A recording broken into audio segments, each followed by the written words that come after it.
Outside somewhere in the world, there was a city named Dreamland. There were only two ways to live in the city of Dreamland, to either be really rich or to become a part of the true Dream family, swearing absolute loyalty to the leader and doing whatever was asked. In the center of the city, there was a skyscraper bigger than any of the others around it. Inside, on the very top floor, was a bald-headed man in a nicely fitted suit, sitting down in his large armchair at his desk. His name was Jack Truedream, the leader of one of the big four families. Just then, a female wearing business attire had entered the room. "Sir, there has been a report that one of our family members has died. Send me the report. I'd like to take a look." The female then clicked a device in her hand, and in an instant, a holographic display appeared in front of Jack. He used his hands to navigate through the pages and quickly read through the information. But then he spotted something that interested him and started to zoom in, right on Ian's neck. "Alexa, bring me up the report from 2 years ago on Danny Fletchman." One of the strongest men that the True Dream had in their family. When he had died, it had come to a shock to him, and no one knew who or what had done it. Apparently, they coincidentally came across Ian when they were out looking for 2 students. I don't know much of the details. "Do you know what military base they are from?" "Military base 2, sir." Jack then stood up from his chair and closed his eyes. Inside of him, he could see around 10 little flames swirling around his stomach. Each of them looked slightly different from the others. "It looks like I'm running low on abilities again. I guess it would also be a good chance to stock up as well." With morning lessons over and done with, it was time for combat lessons to start. Layla had come over with Aaron by her side to Quinn. The 3 of them headed off to the beast weapons class, while Vorden had already left for the elemental class. Now sitting in the room all alone was Peter, just blankly staring at the wall in front of him. Peter continued to sit there and think back at all the stupid things he had done. Every time a stupid memory came up, he would pull his hair, trying to forget it, as if he was pulling the memories out of his head. He could feel something running down from the top of his head. He had pulled so hard and so much hair that blood was starting to drip from his scalp. As Quinn was just about to leave the second-year building to head to the Beast Weapons Hall, paused for a second right by the exit. Instantly the effect of the sun had hit him. "You are being hit by direct sunlight. All stats will be reduced by 70%. 70? Are you freaking kidding me?" Quinn shouted in his head. Now, calm down," the system replied. "Well, honestly, I never really had this problem before. Back at the kingdom, we had plenty of items that stopped the sun from affecting us. Just take a look at your inventory. That ring you were looking at is given to the weakest of our men." The system was suddenly revealing a lot more information due to the outbursts. He then opened up Quinn's menu and went to show him the Shadow Skills tab. Out of the 10 skills, 3 had been unlocked, but 7 were still grayed out. "You just want to be able to fight in the sun, right? You see, the skill named Shadow Void, it cost a total of 20 skill points. I would recommend you unlock that next.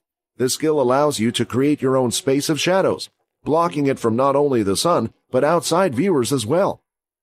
While Quinn struggled to walk, Layla quickly came over and pulled out an umbrella over his head.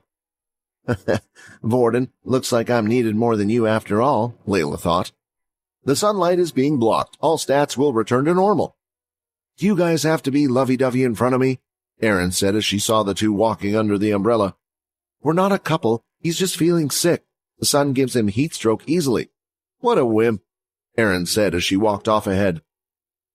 The 3 of them had finally arrived at the Marshall Hall and no longer needed the umbrella. The classes had begun as normal, with Leo asking the students to warm up by sparring with each other, but once again Leo had asked Layla to step away, as Leo wanted to be his opponent. Leo then took Quinn to the corner of the room, away from the others, making sure they couldn't hear their conversation. "Thank you for saving me in the portal world," Quinn said first, hoping to get on his good side by sucking up to him. "I was just doing my job. What happened to your gauntlets? There's no energy emitting from your hand." "They broke in the portal world. I'm sorry, I'll pay you back." Leo raised his hand, telling Quinn to stop speaking. "Boy, there is no need. Those weren't expensive in the first place. But for something to break some beast gear, you must have fought against some beasts then." Quinn started to laugh nervously. He wasn't prepared for this and didn't really know how to answer. "Oh no, one of those rat beasts jumped at me, and all I did was lift my hand trying to protect myself. The beast wouldn't let go, so I had no choice but to take them off and run." "I see," Leo said as he stood there silent for a moment. "However, my ability does improve my senses, and I can hear your heart beating ever so loudly." Quinn gulped as he was afraid of what the old man might say next. "Now, Quinn, the truth is, I don't care what you are, but I only have one question to ask you. Are you on the humanities side?" Quinn started to think about the question Leo had asked him. If I answer this wrong, will he attack me? Or maybe even turn me in? Quinn thought. If Quinn was to lie, he would be able to tell. Everything about the current human society made Quinn feel sick to his very core. Why did the military design this caste system that put everyone into categories? In a way, he wanted to see the current society fail. But did he want everyone to die? No. He couldn't exactly call himself human anymore. If they found out what he was, would they accept him over to their side? Probably not. Humans were scared of the unknown. But two people had already done it. Layla and Vorden did know what he was, and didn't stop speaking to him or treated him any differently. Quinn knew what his answer was. I'm on my own side, but there are people I want to protect on this side, too. For a second, Leo just stood there silently.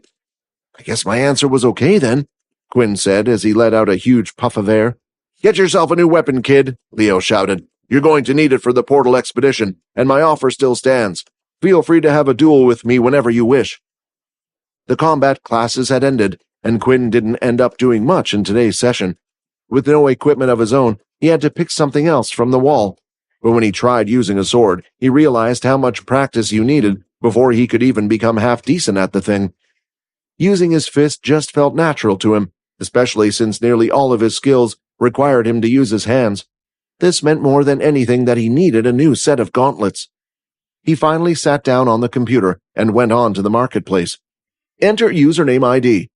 I'll just use the same one as my game. Blood Evolver.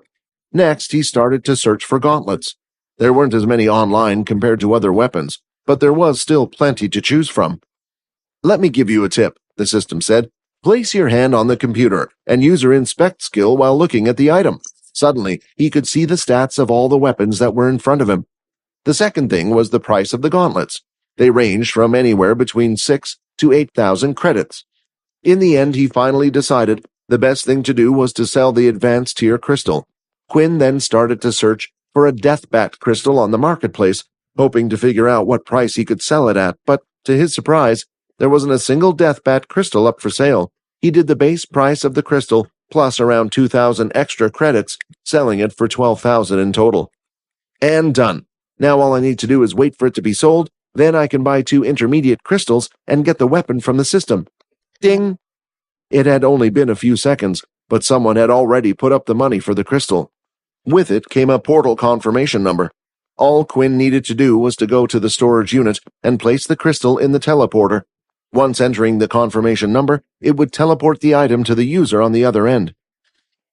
Somewhere in a dark room, a kid with his hair gelled backwards that looked to be a similar age to Quinn was on his computer browsing the marketplace. No way! And only for 12,000 credits! I have to buy this straight away. A man then appeared from the shadows and stood next to the boy. Young master, if your father finds out you didn't get the crystals through your own effort, he will be furious. Every one of us had to go hunt those beasts as a trial for ourselves, the man said. Ha ha! My father thought he could stop me. Now with the ring, I can finally leave this place. He then looked at the computer screen once again.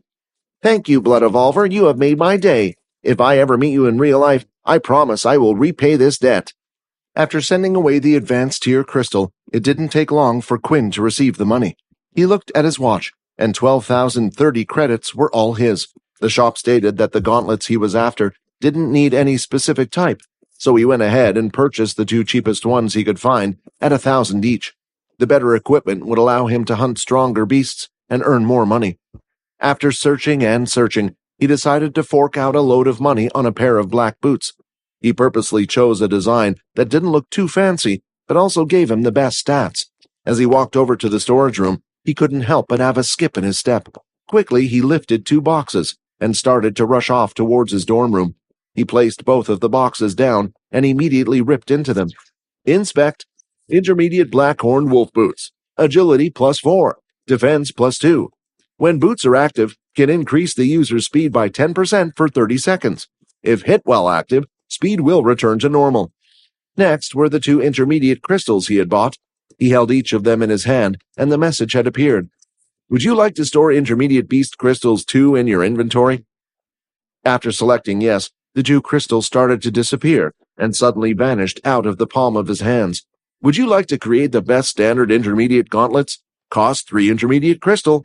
When he opened his eyes and looked down, the gauntlets were placed in his hand. Inspect. Best standard intermediate beast gauntlets. Strength +6. Defense +4. When using the skills Blood Swipe and Blood Spray, attacks will be 5% stronger. Let me show you something cool, the system said. Open up your dimensional portal using your shadow skill and place both of the boots and gauntlets in there. He did as told and opened up a small shadow portal, putting both of the items in. Weapons and armor detected in dimensional space. New skill Shadow Equip acquired. Shadow equipment? What does it do? Quinn asked. Just try it out and see. Shadow Equip activated. As soon as the skill was active, clouds of shadow surrounded his hands and feet. He could feel something forming on top of his hands and legs. Then, when the shadow clouds disappeared, the equipment he had put in the portal was now on him. It was like instant equipment. With this, Quinn didn't need to wear all his equipment beforehand. He could even hide high levels of equipment from the eyes of others and be ready for a fight any time. With the new equipment all set up and ready, Quinn was itching to test it out, and he knew the perfect place to test it, the VR game. Unknown to Quinn, though, the last time he played, he had caused quite a stir, and one person in particular had been checking the game every day for Quinn to log in. Logan was waiting for him. This time, when he logged in, he was going to find out just who this blood evolver was. When Quinn entered the room, Vorden was already inside on his bed relaxing. Actually, something has been really bugging me about the whole Peter situation. It's obvious someone asked him to do it, right? And they had already set up a fall guy to take the blame. But when I tried to find out what happened to that person today, not a single person knew. Everyone just kept saying the punishment was dealt with by Duke, since he's a second year. I know, Quinn said as he snapped his fingers. Why don't you ask Layla? Apparently when we left, they ran into those friends of Peter's. Quinn, you do know me and her don't get on, right? Well, I know you're going to have to. We have the expedition next week. You're not actually going to try to become friends with her, are you? Rayton asked. Just kill her and then he doesn't have to choose. We are his best friend. Done. Deal and off. With Vorden investigating the situation, that meant Quinn would be free to head to the VR room tomorrow. But before he shut his eyes to go to sleep, he decided to have a look at the tutorial video he had unlocked while reaching level 10. Once again, the blonde man appeared, who looked like he was in some type of dojo. By now, you should have also unlocked the skill Blood Spray and learnt the skill Hammer Strike. What's even better is if you combine the 2 skills together. Rather than spreading out like it usually did, it was compact and came out together in a thick line. In the video, a loud sound could be heard. Whoops, the blonde man said. Looks like I will have to make some repairs to the dojo. This move I call Hammer Spray. The next day when they awoke, Quinn was greeted with his usual message. Avoid sunlight for 8 hours, 5 EXP gained, 10 of 100 EXP. Quinn was glad that after he evolved his EXP points seemed to have reset. Quinn headed to the VR room while Vorden started to head outside the building. Standing just outside the gate was Aaron and Layla. As soon as Layla spotted Vorden, no, he couldn't be. Is he walking over to us? She thought. I... For the first time, Vorden was stuttering in his life, but it wasn't because he was scared. It was because of Rayton yelling all sorts of things in his head. I need your help, he blurted out. The look on Layla's face was one she had never made before. Finally, Quinn had arrived at the VR center and went up to the counter. It was early in the morning, so there weren't a lot of people around yet. Besides, people didn't usually want to spend their weekends playing a game all day. He looked around and then, when no one was looking, opened up his dimensional void to pull out his boots and gauntlets.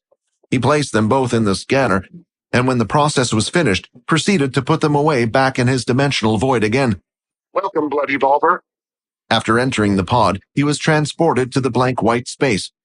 He tried to use his shadow abilities just as he had done his blood abilities. However, this time they did not work. Time to test out these new skills. Searching for same level opponents. To start off with, he just wanted some easy picking to test out his skills, but the second he started to search, his player ID had gone online.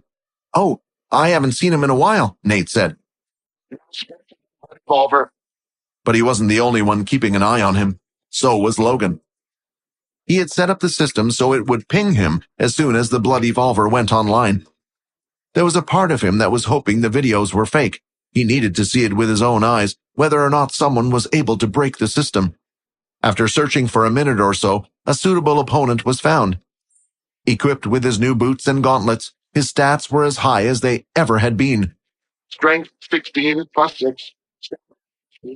Agility 16 plus 4. Charm 5. The countdown began, and the game had started. In an instant, Quinn rushed forward. With his new boots, he felt lighter and faster than ever. The first fight was simply a test of everything he could do. He would run from side to side. His opponent found it nearly impossible to keep up with him. The user then prepared the water held in his hand and started to form a long blade with it. After running around the room for 30 seconds, the boots had finally worn off, and now Quinn was heading straight for his opponent. 5-minute cooldown before Wind Run can be used again. He's really going to just run straight at me? The user thought, and when Quinn was close enough, he swung his water blade across right at him. He looked the user in the eye and for the first time, activated his new skill. Gaze has been activated. Your opponent has been stunned. Suddenly a fear had set into the water user's mind. A shiver was sent down his spine, and when he tried to move his hand, there was no response. Quinn then threw out his fist, and right when it landed on the user's stomach, he activated his blood spray at the same time. It had only taken a single punch with blood spray to finish his opponent off. Looks like all my vampire abilities work here, not just my blood skills. Well, that's good to know. Logan had even checked beforehand and confirmed that Quinn had selected no ability before entering the game. He quickly started typing rapidly onto his keyboard and searched for any information he could pull. After typing away for a few minutes, he finally found the information he needed. User Blood Evolver, login location, military base 2. Oh, will you look at that? It seems like we're quite close after all, Logan said, smiling at his computer screen. Up in the stands, Nate found it hard to keep his mouth closed after what he had just seen. But how?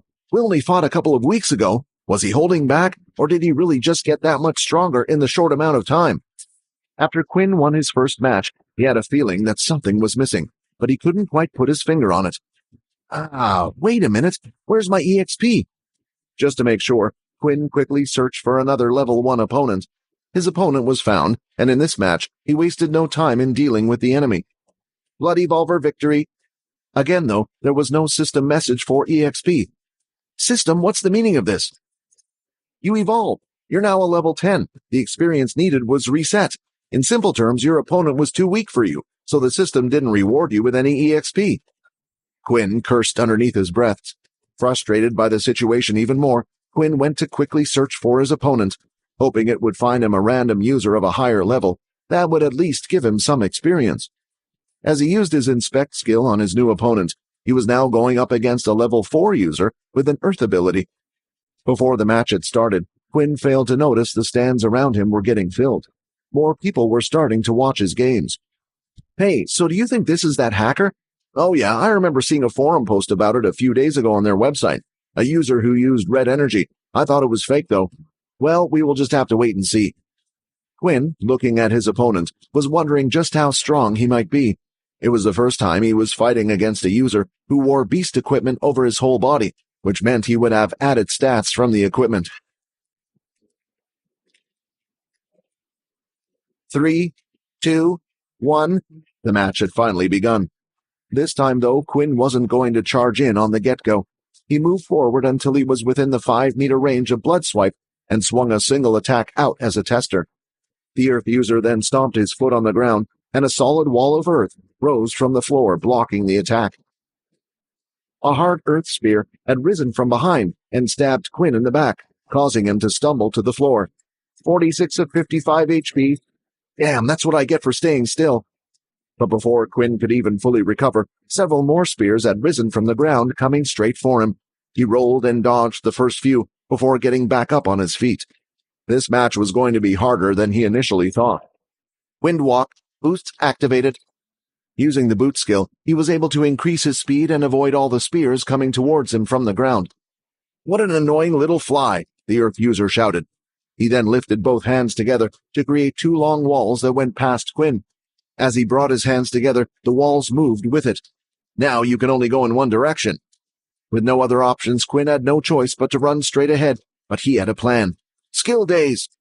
Daze failed, user not stunned. Oh, crap! Just then the Earth user created another wall in front of him, then started to punch the wall several times. The parts of the wall came flying out at incredible speed. The attacks were too fast for Quinn to react in time. The pieces of rock ended up hitting him one by one and sending him back. 42 of 55 HP, 38 of 55 HP, 34 of 55 HP. But Quinn gritted his teeth and managed to not fall over. I guess even with his strange red powers, he just can't beat a high level. Well, I guess it was all just hype in the end. But one person thought differently. "Come on, Blood Evolver, I could beat this guy in my sleep. I know you're better than this," Nate said. Through this, Quinn had had enough. He started charging forward once again. The Earth user created another wall in front of him and had done the same attack as last time, punching the wall, causing rocks to fly out. Let's see what's stronger.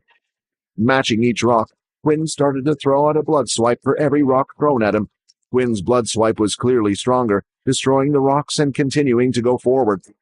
Seeing this, the Earth user had no choice. He jumped back and had put up rows and rows of walls between the two of them, creating a barrier around 3 meters thick. "Your wall." Quinn then started to make the motion of the hammer strike, bringing the energy up from his toes to the top of his body. "That's it! That's the strike that was used against me," Nate said excitedly. Nate was worried. Although it was clear the Blood Evolver was strong, it was also clear he was an amateur when it came to fighting. "Take this! Blood Hammer!" Quinn screamed as he let out the hammer strike, and just at the right moment, activated his blood spray at the same time. As his fist hit the wall, it instantly started to shatter and burst into pieces all over the arena. Fragments of the wall came flying out into the stadium. The strike continued to blast through the wall. This was something the Earth user had never expected. "I'll just have to take the hit then," he said, but as the attack hit him, he instantly burst into blue particles, ending the game. Victory, Blood Evolver! At that moment, though, Quinn had collapsed to the floor. Soon after, though, he was transported back to his own lobby space, where his strength would be returned. The whole crowd was silenced. "Just who was that guy?" someone said. "Hey, can one of you upload that and put it on the forum? Maybe an original has managed to get their ability in the game somehow." While the others were excited and chatting away, Nate's whole body was shaking. That attack, it wasn't the same one he used against me. He knew that if he had taken that attack head-on, like he did the hammer strike last time, half of his health wouldn't have gone down.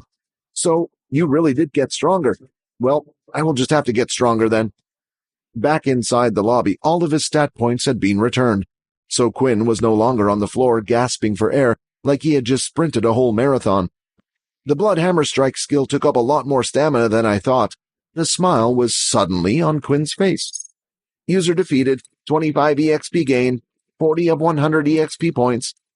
Finally, after defeating a level 4 ability user, the system had rewarded him for his hard work. He exited from the pod, and to his surprise, what looked like a little boy was standing in front of him. "Hey, Blood Evolver," Logan said. "Looks like we finally meet." The boy standing in front of Quinn was quite short. His height only reached to about Quinn's chest. "So how did you do it, huh?" Logan asked. He immediately walked past and shoved Quinn to the side and started inspecting the pod he was just using. He placed his hand on top of the machine and closed his eyes. "Doesn't look like any modifications have been made to the pod." "Then how?" Logan mumbled. Then, when looking at Quinn, he spotted that his watch had the number 1 displayed. "What? That's impossible, though. You use such powerful skills in the game. You should at least be a level 5. I could have sworn you were an original." In return, Quinn looked at his watch and saw the number 8 on it. Just looking at the number struck fear into his heart, and he froze. "Should I make a run for it?" "You're not thinking of running, are you? Because I haven't finished questioning you. I need to know how. How did you manage to break my game?" Logan shouted as he started to go off into a rant. "I can understand if you hacked into the system, but this? This I just don't understand. Logan started getting closer to Quinn as he rambled like a madman. Why do I seem to attract the strangest people? Quinn thought. If you don't want to answer me here, then you can go with me to my dorm room. There's plenty of time and nobody will be able to see us. As Logan touched Quinn's hand to pull him over, something strange had happened. Ability detected. Alterations to the system are trying to be made. Alterations have been blocked. But the strangest thing was, Quinn wasn't the only one who was seeing these messages. Logan was too. He animatedly let go and touched his hand as if he had been scratched by something. Are you a... This was it. Before Quinn could do anything, his cover had been blown. Would he have to fight to the death to keep his identity a secret? Or would he use his shadow cloak skill to hide and run away? Maybe he could run to one of the portals and live his life on another planet. Are you a robot? Logan shouted. Huh? Quinn replied, confused. You have a system. My ability confirmed it. You must be a robot with a powerful master, an ability that goes above mine. Did Richard Eno create you? That would also explain the game. A robot can't have any MC points, and those attacks must be programmed into your artificial brain. Looking at little Logan now, he just seemed like an excited little kid. Was it better off telling him the truth, or coming up with some other type of lie? Quinn thought hard. He took a deep breath. I'm not a robot, but for some reason one day I woke up and had this system ability. Maybe it was a gift from a god, who knows? The skills you saw are some of the things I can do, Quinn replied. Is it an ability similar to mine then? I wonder who did this to you. Maybe they turned you into an android. Android technology has come a long way, but the use of AI systems inserted into their brain was banned. Quinn looked at Logan, who now wouldn't stop staring at him. Then a thought came to his mind. He had been looking for someone who would be able to help him out with the watch. It was clear that Logan knew a lot about machinery, and something like changing the number displayed on the watch would be easy for him. Can you keep this a secret? Quinn replied. Maybe the two of us can work together, perhaps find who did this to me. There are a few things I need help with. Logan was genuinely fascinated by this ability. He had never seen anything like it before, and the curiosity was already driving him mad. Of course, it would also give me the chance to study with you. Logan then put out his hand. The name is Logan. Quinn, he replied, as the two shook hands. Ability detected. Alterations to the system are trying to be made. Alterations have been blocked. Logan then pulled his hand away again, almost immediately. That does not feel good. Maybe we should avoid touching each other for now? Agreed, Quinn laughed nervously. Just outside the school at the front gates, the unexpected had just occurred.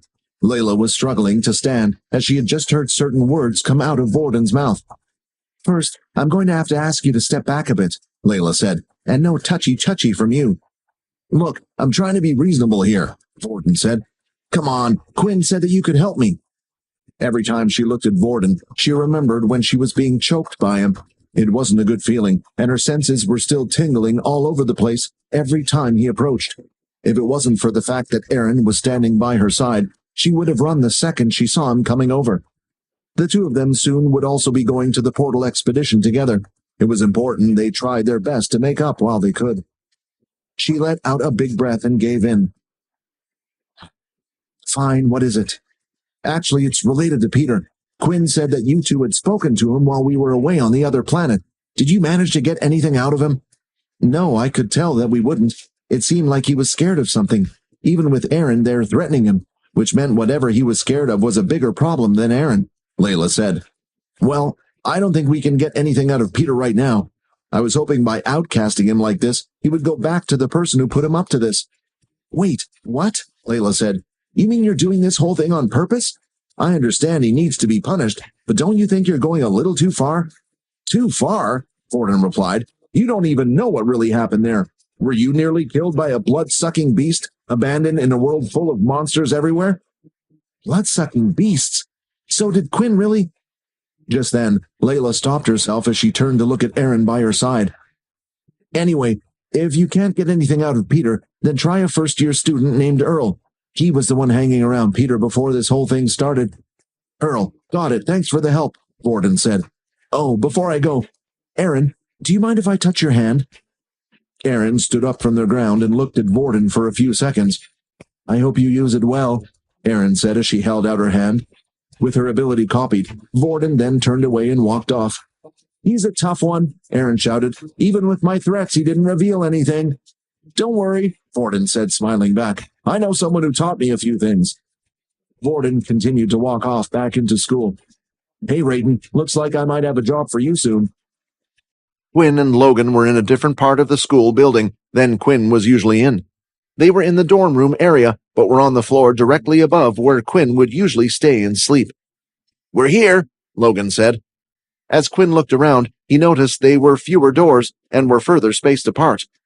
What is this place? Quinn asked. It's the VIP dorms. If your family makes a generous donation to the military before coming here, then you get access to one of these rooms.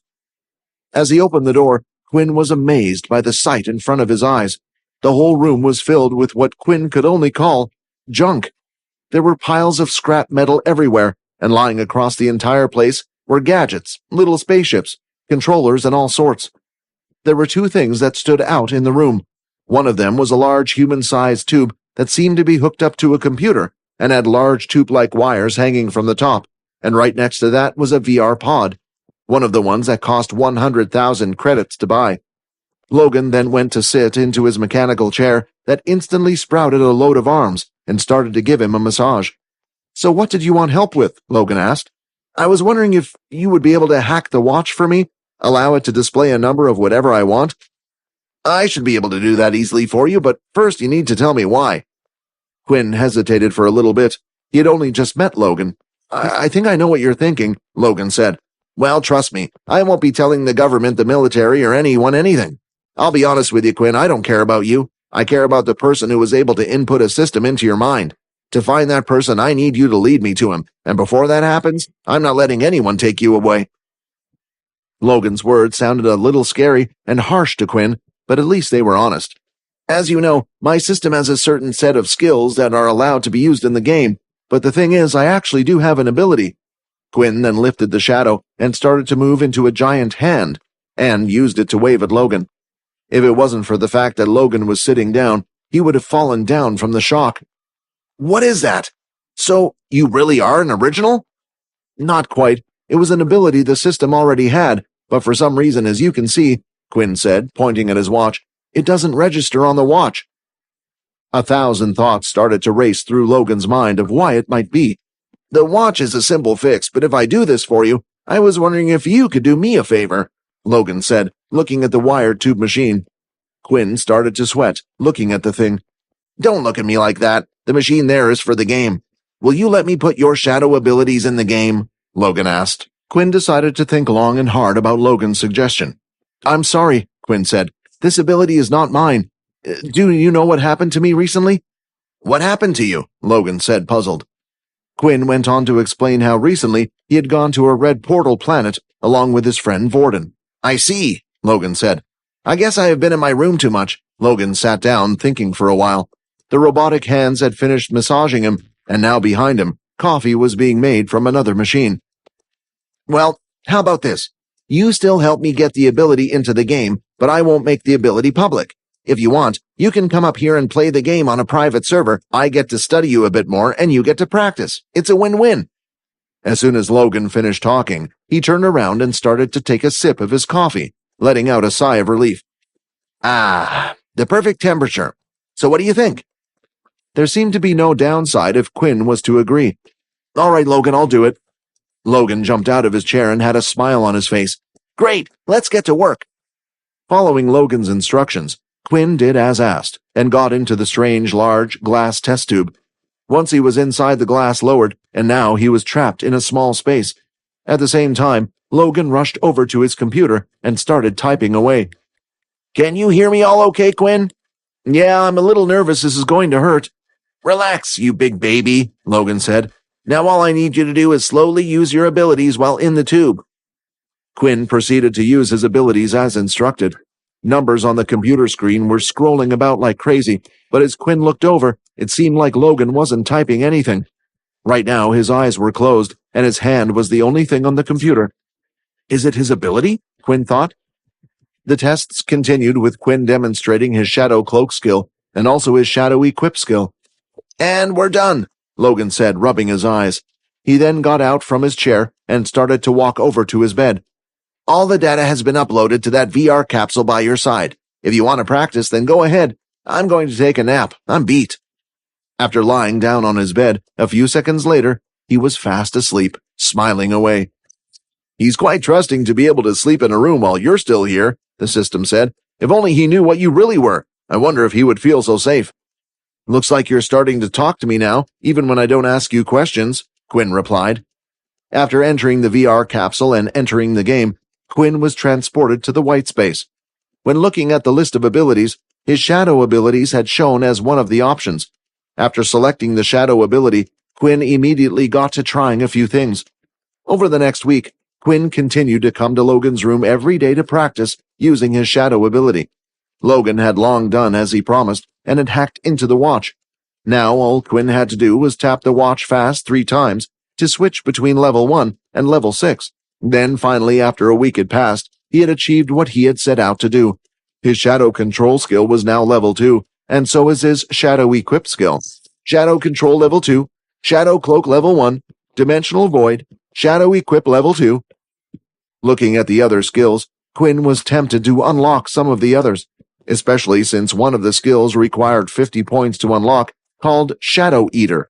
But in the end, he decided to go with the system's suggestion and purchased the Shadow Void skill for 20 points. Shadow Void level 1 unlocked. Shadow Void, the ability to create a space surrounded by shadows in a specific area. The space created will last a total of 1 hour, minus 50 MC points, to cast the skill. While in the VR game, Quinn tried to test out the new skill. However, when he tried using it, nothing happened. "Oh, I guess Logan needs to program any new skills into the game as well." As he exited the capsule, he released it as the last time he would see the thing in a while, because tomorrow was finally the day where the first years were to go out on their first portal outing. Finally, the day for the portal outing had arrived. All the first-year students had been told to gather up in the training hall. When Quinn entered the room, he noticed it straight away. Nearly all the portals in the room had been pushed to the side of the hall, and only a single green portal stood in the center. The entire of Dell's class had arrived, which numbered around 50 students altogether. "All right, boys and girls," Dell said as he stood just in front of the portal. "When you enter the portal, the communication device on your wrist will no longer work. It is important when entering the portal you keep physical touch with the person next to you. Otherwise, you will be teleported to another location." Quinn and Vorden both already knew this well. "Also, you will randomly be teleported somewhere inside the shelter. Do not be alarmed. The whole shelter is safe and guarded by the military and other travelers. The expedition is to last a week, and the goal is to bring back as many beast crystals with you as possible," Dell explained. Dell continued to explain about the portal outings. The test was also to begin as soon as the first team landed on the planet.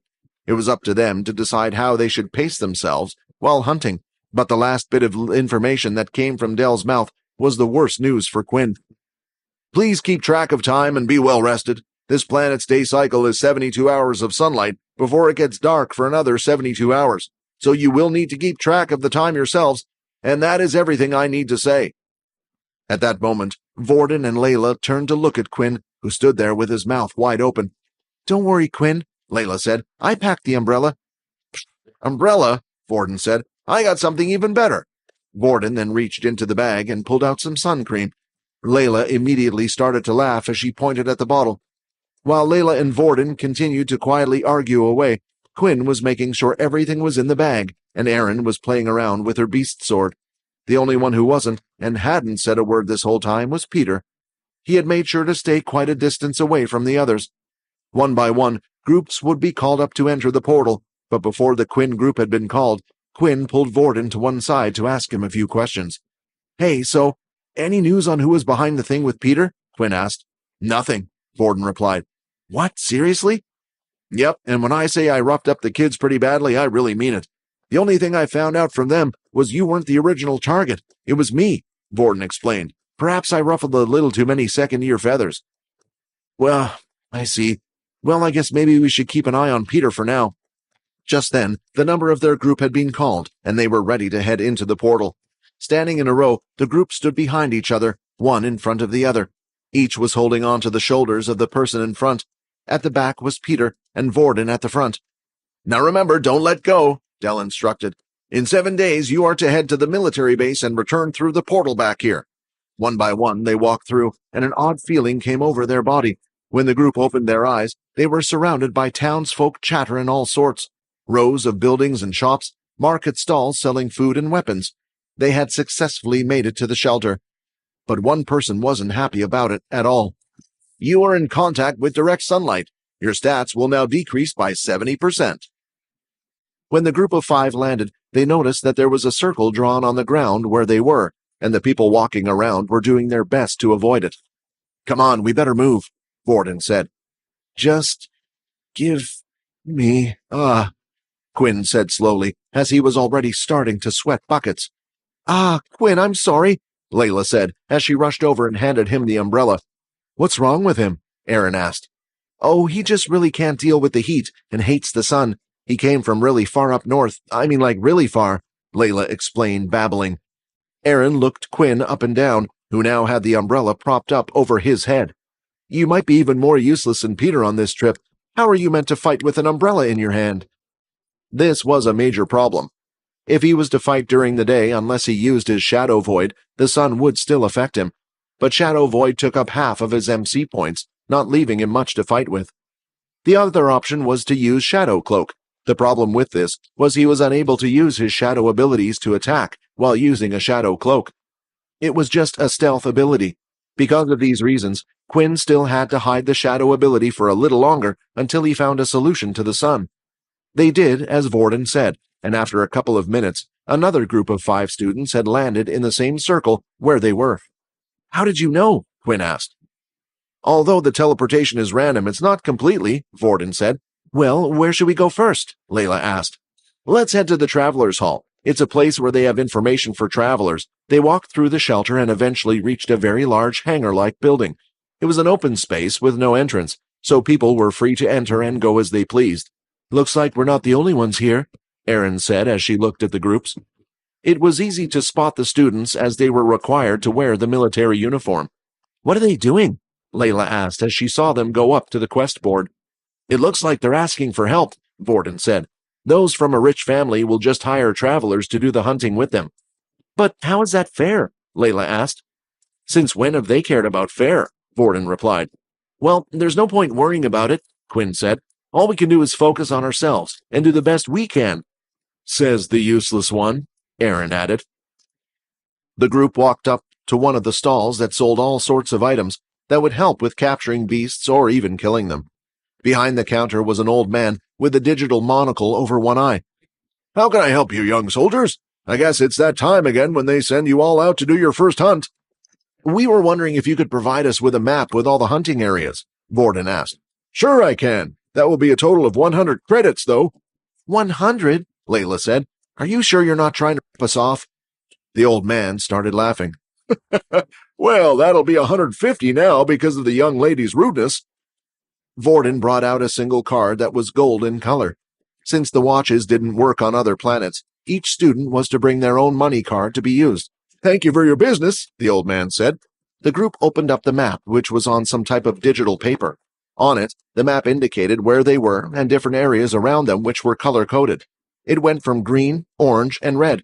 The closer the color was to red, the more populated the area was with beasts.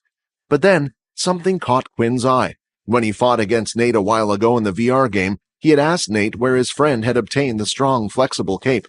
And the name of the planet, they said, was Kaladi. That they had forged it out of winged creature out in the desert. If this was true, then he might have just found the solution to his sun problem. As the group scanned the map for guidance, they noticed that all the areas closer to the shelter were more green, while the areas that were a bit further away were redder. The one area which had the darkest red of them all was the harsh, sandy desert. Quinn decided to pick up the book, which was sealed by a lock, so that others couldn't open it and read it unless they paid for it. A book containing information on beasts belonging to the planet Kaladi, read the cover.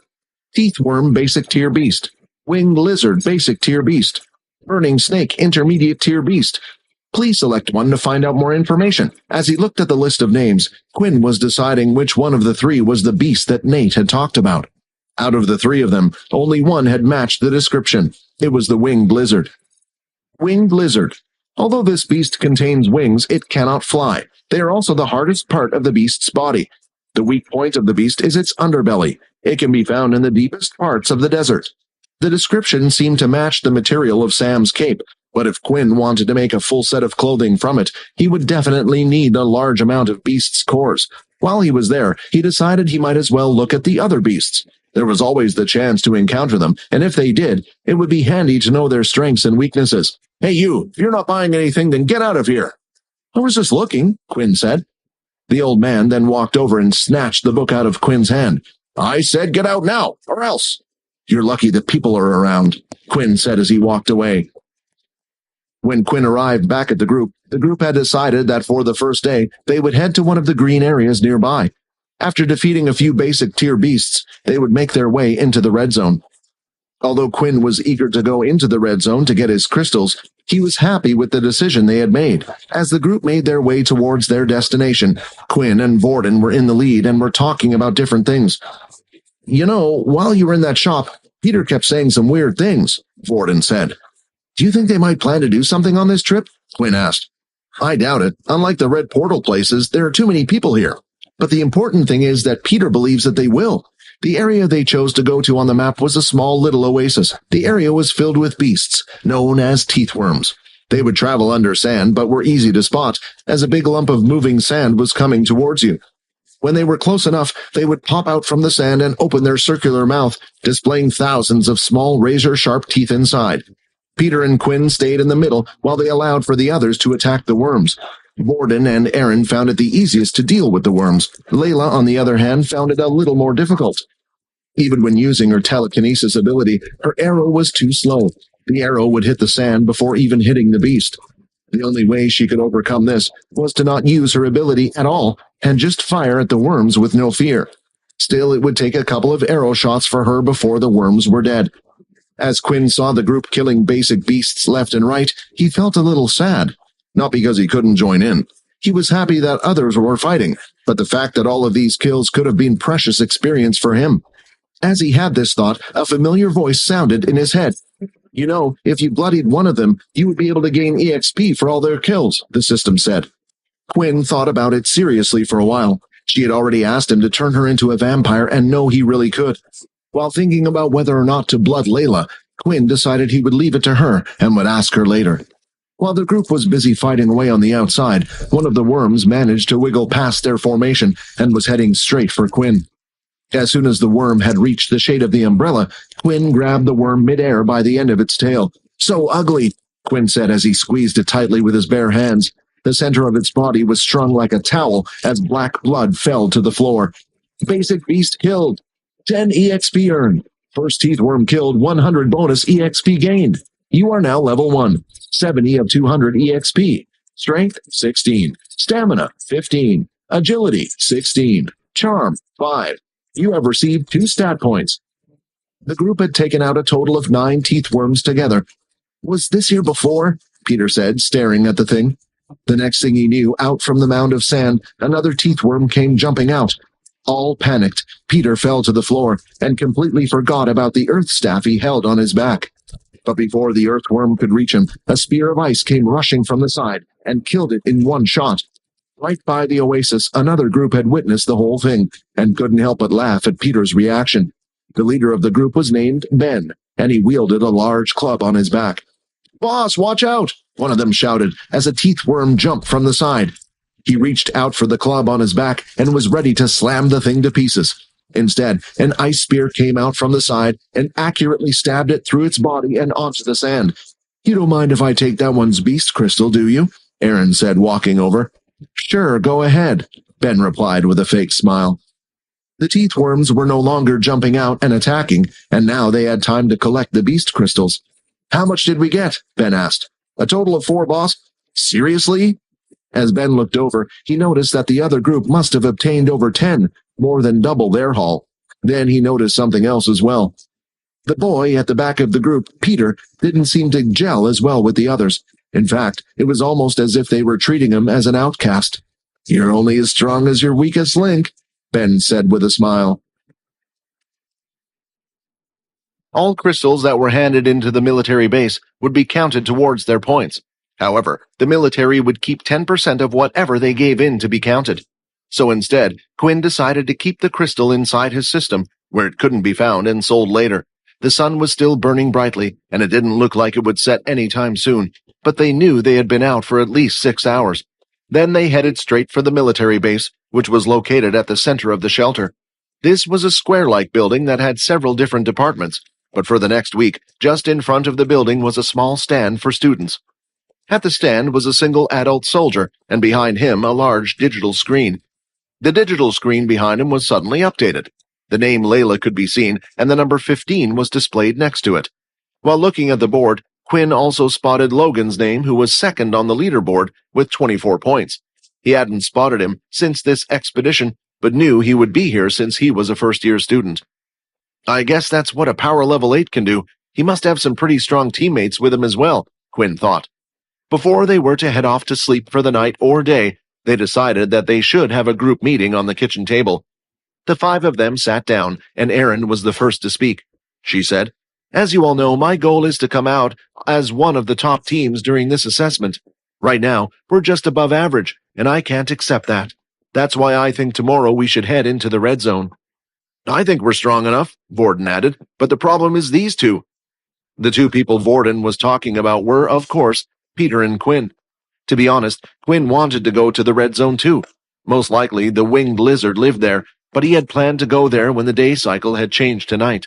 Erin said, "As you can see on the map, there is a safe zone just outside of the red zone. Most likely it's a territory where 2 different beasts clash, so they don't cross each other's path. The 2 can wait there while we go inside and attack." After hearing Erin's suggestion, Quinn didn't think it was too bad. If they were to leave him and Peter alone, then perhaps Quinn could sneak off at some point to hunt the winged lizards on his own. When leaving in the morning, it looked like their group wasn't the only one heading for the red zone. There were a total of 4 other groups altogether. "That's our competition," Erin said, looking towards one of the groups who walked in front. "You see the boy at the front with the red hair? It's the trait of the Redshield family. All originals who learn their magic acquire the ability of fire." "The ability of fire, huh?" Vorden looked at the red-haired student for some time, trying to think up an idea. But the one that interested Quinn wasn't the fire user. Instead, it was Logan, who was also part of one of the groups heading to the red zone. "I wonder what his ability really is," Quinn thought. It had to be impressive to be able to get the second highest score. Throughout the whole time the 2 of them were together, Quinn still hadn't figured it out. And for some reason, Quinn felt like it was rude to ask. Most high levels would keep their ability secret. If 2 people were to get in a fight knowing their ability beforehand was a huge advantage. While the rest of the groups continued to move forward, though, Erin's group had decided to change direction, slightly heading off to the left. "Are you sure you're going to be okay?" Vorden asked. "Don't worry about it. If trouble comes our way, I have a trick up my sleeve to fight them off," Quinn replied. "You see that building up ahead? It looks like an abandoned well of some sort. We will wait for you there, and come get us on the way back." "Boss, it looks like the group is split into 2. Maybe the strong ones are heading to the red zone. Who should we follow?" one of the men said to Ben. "We stick to the plan," Ben said. "I managed to do some research on their group yesterday. It turns out that their group had 2 level 5 power users, and wait for it, 2 level 1s if you can believe it." "Seriously? They must be like the only level 1s in their whole class. They would probably get in the way if they were to fight. If we take their crystals they got yesterday, then we will climb up from the bottom of the leaderboard."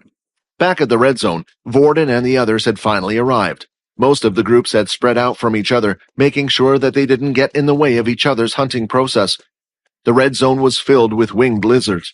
Before hunting one of the beasts, the group stayed and watched patiently for one of the other groups to attack first. A single person would walk up to the group of lizards and send out an attack, catching the attention of a single beast. Then the person would lead the lizard to the group, and they would all attack it at once. They were being cautious not to attract the attention of all the lizards after all. The lizard would constantly block attacks from the beast weapons and certain abilities using the wings attached to its arms. Eventually, they would manage to defeat it. But while the other group struggled, one was finding it easy, and that was the one with the flame user named Berg. Berg's flames were stronger than the beast wings, and it didn't matter what it would be set aflame, and sooner or later the beast would die. Watching this, Vorden had an even bigger smile on his face. Now, only if there was some other flame user in our group. After watching the other groups deal with the winged lizards, Vorden and his group decided to implement a similar strategy. Layla would be the first to approach one of the rocks, and then fire out an arrow, hitting the foot of one of the lizards. The lizard followed the arrow easily, and now it was Vorden and Aaron's turn to deal with the beast. "You idiot," Rayton said. "You know from watching the others that it won't work." "Either shut up or help," Vorden shouted, as he continued to throw the ice spikes. But proceeding this way would take far too long. Before he knew it, he could see Aaron up in the air with her long sword held in her hand. As she fell to the ground, she sliced downward at the beast's wing. Now, with one wing frozen in place, Vorden was finally able to throw an ice spear directly into its body, killing it. "Did we finally do it?" Layla said, looking at the thing. She quickly extracted the crystal and placed it inside her small bag for now. "This is a problem," Aaron said. "It is taking us far too long to kill a single one of them. Even if there are many, it takes 3 of us just to kill one. We would be better off searching for another group of teethworms at this point." Then they heard cheering coming from their left side. The group with Berg in charge had just finished burning 5 of them to a crisp at once. The look on Aaron's face was currently one of disgust. "Come on, let's just go into one of the other areas and find a bunch of teethworms to deal with." "Hold on," Vorden shouted. "I have a plan." Berg and his group had just finished killing their 8 lizards and were currently resting for a bit. He needed time to recover his MC points before he could use his abilities again. "I still have a long way to go," Berg said, looking at his hand. Every original family was different when it came to teaching their members about their powers. They had their own methods, and for the Redshields, it was all about discovery. "Hey, Berg, watch out!" a voice from the side said. As he looked up, he noticed a human body was flying his way, and before he knew it, they had crashed into him. The 2 of them tumbled into the sand and eventually stopped. "How could she do that to her own teammate?" Vorden said as he lifted himself off the ground. "I'm sorry about that. Do you need a hand?" Just then, Vorden reached out his hand and lifted Berg. "Hey, what do you guys think you're doing?" another person said as he came running over. "You just barged into our leader." "Enough, Lippy," said Berg. "I'm sure it was an accident." Lippy, who was also a part of Berg's team, was surprised by his actions. If a person usually did something like this, he would have burnt them by now. But the reason was simple. When Berg looked at Vorden's watch, it currently displayed the power level of 8 on it. "We're sorry," Layla said as she came running over with Aaron behind. "Our idiot teammate was being annoying, and I just needed to throw him somewhere." "Don't worry about it," Berg said. "Accidents happen." After apologizing, the 3 of them decided to leave the group be and go hunting once again. Vorden, now having the flame abilities, was ready to burn some lizards. "Why did you let them go off like that?" Lippy asked. "That person, he was a level 8 user. Let's keep an eye on them for a little bit," Berg said. Berg had seen the group just go behind one of the stones. Why did they choose to move, he thought. After walking around one of the large rocks in the center, he could see Vorden and his team. Just as Berg saw them, he could see Vorden burning one of the winged lizards using his fire powers. "What? But how?" Lippy said. "Is he part of the Redshields?" "No, I've never seen him in my life. It looks like we've got some questions to ask." While Aaron was busy carving out the beast to find its crystal, a fireball was spotted coming towards them. "Look out!" Layla shouted. At the last second, Vorden turned his head and fired a fireball of his own equal in size. As the 2 fireballs clashed, a small explosion was created, and sparks of flame flew out onto the sound. "You must be dealt with. No one is allowed to learn the secrets of the flame," Berg shouted. Shooting out fire from the palm of his hands, Berg propelled himself into the air. Stream of fire was seen coming from the bottom of his hands and feet. It looked almost like he was flying in the air. Spinning flame kick. Using one of his legs, the fire would shoot out from the back of his heel, causing him to spin. Then, with the other leg, would let out multiple blades of fire. "Damn it, I can't do that," Vorden shouted. As the blades of fire were coming towards them, Vorden lifted both hands, creating a small wall of fire. If Vorden thought he was safe, though, he was wrong. As the blades of fire touched the wall, it ripped right through and continued to go past. By now, Layla and Aaron had long moved to the side and became spectators of the whole thing, and the same could be said for Berg's teammates as well. "What is going on?" Aaron asked. "I don't know, but I do know Vorden knows how to annoy a load of people. Perhaps this is just one of them," Layla said. "This guy is pretty good," Lippy said, watching the whole thing from the side. The second Berg landed on the ground, he dashed forward using the flames once again to propel him. Vorden fired fireball after fireball, but then Berg just covered his hands in flames and would knock them away. "Looks like your fire is no stronger than mine, you thief," he shouted. Then, with his hands covered in flames, he went for a punch towards Vorden's face. He could see it coming and was planning to duck, but suddenly the fist sped up in an instant and knocked Vorden into the ground with his head bouncing off the sand. Vorden laid on the ground, unmoving with his eyes closed. "What should we do?" Layla asked. "Should we go over and help him?" "I don't think they'll kill him," Aaron replied. "There are too many people here he would have to silence." "Well, he's from the Big Four, right? Would the school really do anything?" Standing right over Vorden was Berg. He continually looked at Vorden's still body. "Why isn't Boss doing anything?" Lippy said as he watched. He couldn't explain it himself, but for some reason, he felt like if he touched Vorden at this moment, he would be the one lying on the ground. Then, a few seconds later, Vorden's eyes opened. Quinn and Peter had been walking for a good 15 minutes as they headed to what looked like a little abandoned well. While the two of them were walking, not one of them had said a word to each other, and Quinn was the type that hated an awkward silence between two people. In the end, he gave in and just had to say something. "Why did you do it?" Quinn said. Peter didn't have to ask what he was talking about. It was as clear as day. They continued walking for a while longer until eventually Peter replied, "I don't want to make any excuses. I know what I did was terrible. But you don't understand, Quinn. I was scared. They had already gone for Vorden and managed to catch him. Then they went after me and—" "Enough!" Quinn snapped back. "I don't want to hear any more. You were right the first time when you said you weren't going to make any excuses. When someone does something wrong, everyone has a reason, be it good or bad. But after everything we had done for you, why didn't you come to us?" "Could you really help me, Quinn? Would you be saying the same thing if you knew who was behind everything?" Peter asked. "Did you give us a chance?" Quinn replied. "Do you know the saying, you miss all the shots you don't take?" The two of them had finally arrived at the village, and Quinn turned around to look at Peter. He could see his teary face. "When you chose to go against us that day, Peter, you were the one who had given up. You didn't try taking a shot and made your chances go down to 0. The two of them looked around the abandoned well. In the center was a giant machine used to draw water. It had rusted, and just from looking at it, you could tell it hadn't been used in a while. The only other thing in the place were 2 abandoned buildings. One room was completely bare apart from a single window, while the other building had a couple of broken wooden bed frames. After taking off the rucksack and putting it on the old bed, Peter finally laid down and was getting some rest. "I'm going to go exploring around for a little bit. Are you all right to stay here? Don't worry, I won't be going too far." "Are you sure you're going to be safe?" Peter said.